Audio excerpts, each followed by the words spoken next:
Salut, chers panafricanistes, chers youtubeurs, surfeurs et puis combattants pour l'émergence africaine, c'est le balein de Yingui. Alors je reviens sur ce sujet de la césarienne que j'ai commencé dans ma vidéo précédente.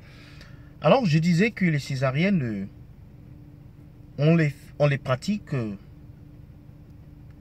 comme une intervention d'urgence lorsqu'il y a difficulté ou complication dans un accouchement.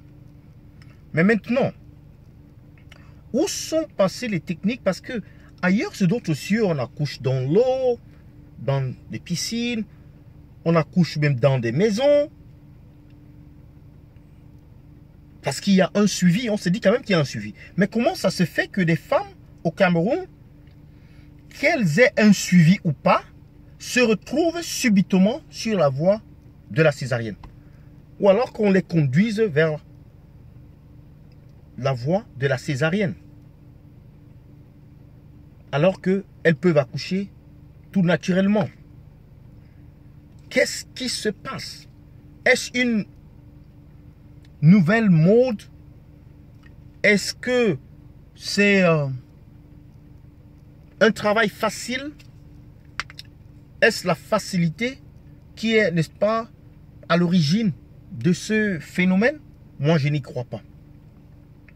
Je crois à des objectifs un peu plus obscurs que ça. Je pense à la limitation des naissances qui est dictée par des puissances, n'est-ce pas, les grandes puissances, les néocolons ou bien les colons, comme la France et les États-Unis. Vous avez suivi Macron et avant lui, Sarkozy parlait de la limitation des naissances en Afrique. Et les césariennes, lorsqu'on vous en fait 2, normalement, vous devez ranger votre sac. Accouchement en suspension. Suspendu de manière définitive. Parce que, on vous le dit, une 3e césarienne, ce n'est pas indiqué médicalement. Comment ça se fait qu'en Europe ou en Occident, que les césariennes représentent une moyenne de moins de 10% des accouchements, c'est-à-dire où l'enfant est en difficulté, où il y a des difficultés d'extraire l'enfant. Je ne parle pas du pourcentage des personnes qui choisissent de se faire n'est-ce pas, accoucher ou bien de procéder par la césarienne. Moi, je parle ici des cas dans lesquels il y a une urgence médicale. Mais est-ce que tous les cas qu'on a au Cameroun, les cas dans lesquels les cas qu'on assiste au Cameroun sont des urgences médicales?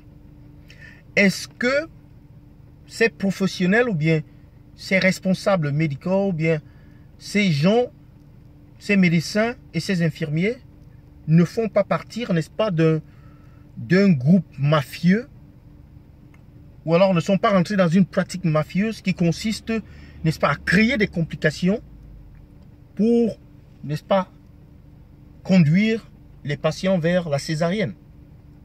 C'est des questions que je me pose. Dans ma famille, j'ai 2 femmes qui sont enceintes et qui sont en train de se préparer à passer, c'est-à-dire à la méthode ou à utiliser la méthode de la césarienne.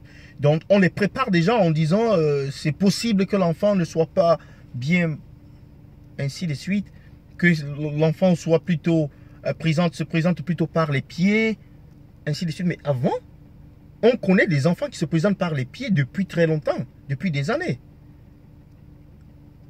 Nous, on a suivi des histoires comme ça quand on était tout petit, qu'il y a des enfants qui sortent par les pieds, il y a d'autres qui sortent par la tête. Mais il y a des techniques d'accouchement. Mais est-ce que nos professionnels de santé sont devenus moins qualifiés tout d'un coup pour résulter simplement pour aller aussi facilement amener les femmes ou les patients aussi facilement à la césarienne? qui est une pratique qui vous laisse quand même une grosse cicatrice au niveau du ventre. Et qui ne vous permet pas, n'est-ce pas, vous défaire de tout ce sang-là qui reste dedans, qui d'habitude se faisait retirer avec des méthodes de chauffage où on chauffait le ventre avec des serviettes à l'eau chaude, où on faisait soit un bain à eau chaude au niveau du ventre. Comme ça, vous ne pouvez pas le faire parce que vous avez une blessure qui est là. Et il y a des femmes qui resteront avec des ventres ballonnés ou bien avec des ventres déformés parce que justement, ils n'ont pas pu évacuer cet excès de sang ou bien cette graisse ou cette saleté.